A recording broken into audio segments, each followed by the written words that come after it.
რევერსული მოძრაობა საქართველოში არ არის. თბილისში ხო არ არის და არ არის.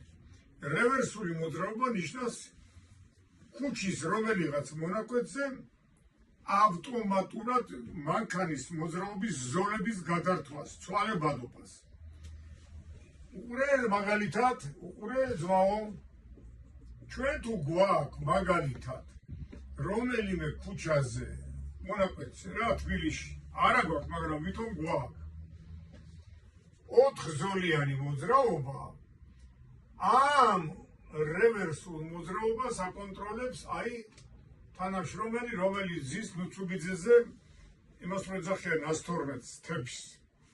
იქაც ხედან ეგენი ამ ქუჩაზე დამონტაჟებულია კამერები და კამერებით უყურებს. მაგალითად, აქედან დიდი მოძრაობა გაჭედილია, ვთქვათ, ესმის მანქანები და რადგანაც გაჭედილია, აიღებს და ამ ქუჩიდან იქით უყურე ერთი ზოლი, მეორე ზოლი, მესამე ზოლი, 3 ზოლად გაუშვა დინამო სტადიონისკენ დიდუბიდან მიმართულება.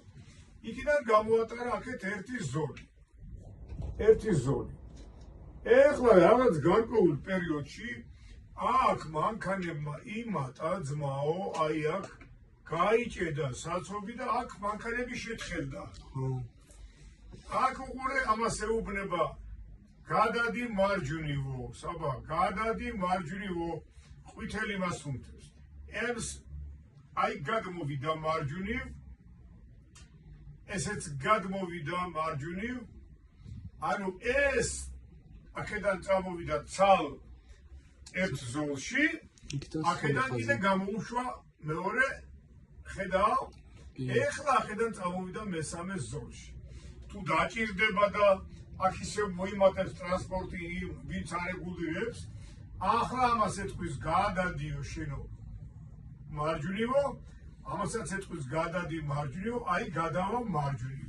და ჩვენ ეს ამ ჩემი წიგნში ეხლა ჩვენი აქა ჩვენ პატივცემულ მაყურებელსა და მსმენელს უყურებ რა გვაქვს ხედავ აი როგორი გვაქვს როგეუბნება გადადი მარჯვნივო ყვითელით გიჩვენებს გადადი მარჯვნივო შენი ზოლი უკვე მთავრდებაო და იმოძრავებ იქ სადაც აი ჩემო კარგო კაცო ხედავ ამას ამ ზოლების მოძრაობას სulis ეს ავტომატური რეჟიმით ერთი ცენტრალური პუნქტიდან მართველი საპატრონო პოლიცია. ანუ ავტომატური რეჟიმის ცვალებადობა ხდება იმის მიხედვით, საიდან როგორი ნაკადი მოდის ტრანსპორტი.